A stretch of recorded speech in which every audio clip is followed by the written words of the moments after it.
अस्सलाम वालेकुम दोस्तों, एक बार फिर से आपका खैर मकदम है हमारे यूट्यूब चैनल AIM हक की आवाज़ में। मैं आसिफ आपकी खिदमत में एक बार फिर से। दोस्तों, असदुद्दीन ओवैसी साहब की एक वीडियो वायरल हो रही है। महाराष्ट्र के चुनाव में असदुद्दीन ओवैसी साहब समाजवादी अखिलेश और अबू आसिम आज़मी के ऊपर कुछ बोलते नज़र आ रहे हैं। इसके साथ ही अबू आसिम आज़मी ने भी ओवैसी के ऊपर कुछ अनाप शनाप बोला था, जिसका पलटवार उन्होंने किया है। समाजवादी कई सीटों पर वहां पर चुनाव लड़ रही है और ख़ासकर मुस्लिम इलाकों में लड़ रही है, जहां पर उन्होंने मुस्लिम कैंडिडेट उठाकर वोट काटने का काम किया है। अबू आसिम आज़मी अनाप शनाप बोलते नज़र आते हैं और इसके साथ ही अखिलेश यादव ने वहां पर एक मीटिंग करी, जिसमें उन्होंने भी ओवैसी साहब के खिलाफ अनाप शनाप बोला। इसके साथ ही इकरा हसन वहां पर पहुंची थी और इकरा हसन की अगर आप वीडियो देखेंगे तो वो भी कुछ इसी तरह के भाषण देती नज़र आ रही थी।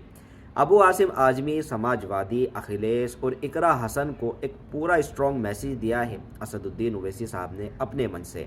मैं आपको असदुद्दीन ओवैसी साहब की वो वीडियो दिखा देता हूं, जिसमें वो इन लोगों को पूरा अच्छी तरह से जवाब देते नज़र आ रहे हैं।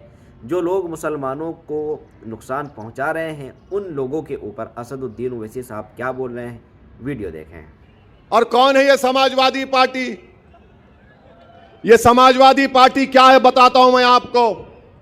2013 में अखिलेश यादव उत्तर प्रदेश के चीफ मिनिस्टर थे और चीफ मिनिस्टर रहते हुए मुजफ्फरनगर का फसाद हुआ। 50,000 लोग बेघर हो गए। कितने? 50,000। 8-8 महीने, एक साल तक अपने घर को नहीं गए। मुजफ्फरनगर के इलाके में आसमान के नीचे कड़ाके की सर्दी में ये लोग कैंप में रहते थे। उस कैंपों में 2 या 3 दिन मैं फिरा। मजलिस की तरफ से उनको रिलीफ दिया, पैसे दिया। एक कैंप में मैं गया, उस बच्चे का नाम शाहनवाज है, अल्लाह उसको सलामत रखे, वो मुझे साथ लेकर चल रहा था। मैं एक कैंप में गया तो देखा कि 10 लोग बैठे हुए, खवातीन रो रही हैं, बहुत रो रही हैं। किसी ने कहा कि हैदराबाद का MP ओवैसी आया है। उन्होंने और रोना शुरू कर दिया। मैंने पूछा है, मैं जानता हूं कि कैंप में है, इनका घर बार लुट गया, इनके लोगों को मार दिया गया, इनकी तकलीफ क्या है? तो उन्होंने मुझसे कहा था कि हम 3 परिवार के लोग हैं और हमने अपनी बेटियों के शादी के लिए सामान जमा किया था। वो पूरा सामान दंगाई लूट कर चले गए। मेरी आंख में आंसू आ गए, मेरे रोंगटे खड़े हो गए। मैं उन बहनों की, हमारी मां के आंसुओं को नहीं देख सका। मैंने शाहनवाज से कहा, शाहनवाज, कल इन तीनों हमारी बेटियों की शादियां होंगी, बोलो क्या इंतजाम करना है, हम जल्दबाजी में जो कुछ कर सकते करेंगे। मेरे भाई, थालियां मारने के लिए नहीं कह रहा हूं, सुनो। मैं ये चाहता हूं कि मैं जो कह रहा हूं तुम भी उस पर अमल करो। तुम भी औरंगाबाद में अगर कोई गरीब बच्ची है जिसकी शादी नहीं हो रही, तो तुम शादी, उसका इंतजाम उसका करवाओ। 2 या 3 दिन के अंदर उन तीनों परिवार की बच्चियों की शादी, इज्तिमाई शादी हुई। मुझे बुलाया गया, मैं उसमें गया था। मैं उन महिलाओं को, उन खवातीन से मिला जिनका रेप हुआ था गन्ने के खेतों में। मैं उन बेटियों की दास्तान सुनाऊं? अगर तुम्हारे सामने बयान करूंगा तो तुम रात में सो नहीं पाओगे। वो दास्तानें जानता हूं मैं। तुमने कभी सुना एक 65 साल की औरत की रेप हो सकती है? तुमने सुना कि एक 60 साल की औरत के छाते को काट दिया जाता है? मैंने सुना। और ये अखिलेश यादव मुख्यमंत्री था। और आज ये समाजवादी पार्टी के लोग औरंगाबाद के हमारे इस इत्तेहाद के दीवार को, इस किले को, इस महल को, जिसने आपने अपने खून पसीने से इसको तैयार किया, जिसको आपने अपनी कुर्बानियों पर खड़ा किया, जिसने आपने एक उम्मीद का एक महल तामीर किया सबके लिए, आज यहां पर आकर दीमक की तरह उस इत्तेहाद को तोड़ना चाहते हैं। जालिमों, तुम्हारा अखिलेश यादव मुख्यमंत्री था तो 50,000 लोग बेघर हो गए। 100 के करीब खवातीन की अस्मत रेजी हुई। आज भी 10 से 15 खवातीन का केस कोर्ट में चल रहा है। और अगर जुल्म जो खवातीन पर हुआ तो इंटरनेट पर जाकर एक बहादुर जर्नलिस्ट है, मैं उसका सलाम करता हूं, उसका नाम नेहा दीक्षित है। आउटलुक में स्टोरी है, एमनेस्टी इंटरनेशनल की रिपोर्ट में उसका जिक्र है, पढ़ो उस रिपोर्ट को। और आज समाजवादी का अखिलेश हमारी तारीखी सरजमीन पर आकर हमारे इत्तेहाद को तोड़ना चाहता है। यह आपको फैसला करना है मेरे अजीज दोस्तों और बुजुर्गों।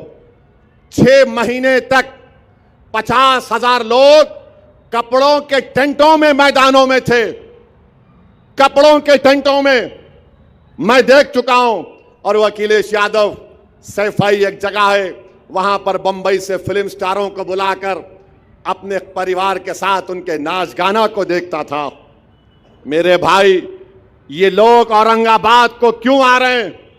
इसीलिए आ रहे हैं कि इनको पूरे महाराष्ट्र में, पूरे कर्नाटका में, भारत में, तेलंगाना के बाद अगर कहीं पर आपकी ताकत नजर आती है, कहीं पर तुम्हारा रोब और दबदबा नजर आता है, कहीं पर तुम्हारा सियासी शऊर नजर आता है, कहीं पर तुम्हारी मोहब्बतें नजर आती हैं, ये तमाम जालिम ताकतें, ये तमाम नफरत करने वाले आ रहे हैं कि मोहब्बत के ऊपर जो तामीर आपने किला किया, जिसके इत्तेहाद की मिसाल सिर्फ महाराष्ट्र नहीं दुनिया देता है। हिंदुस्तान की पार्लियामेंट में जब इम्तियाज जलील मेरे साथ थे तो बीजेपी और कांग्रेस के एमपी बोलते थे कि इन लोगों ने औरंगाबाद को अपना दूसरा किला बनाया है, आज उस किले को कमजोर करना चाहते हैं।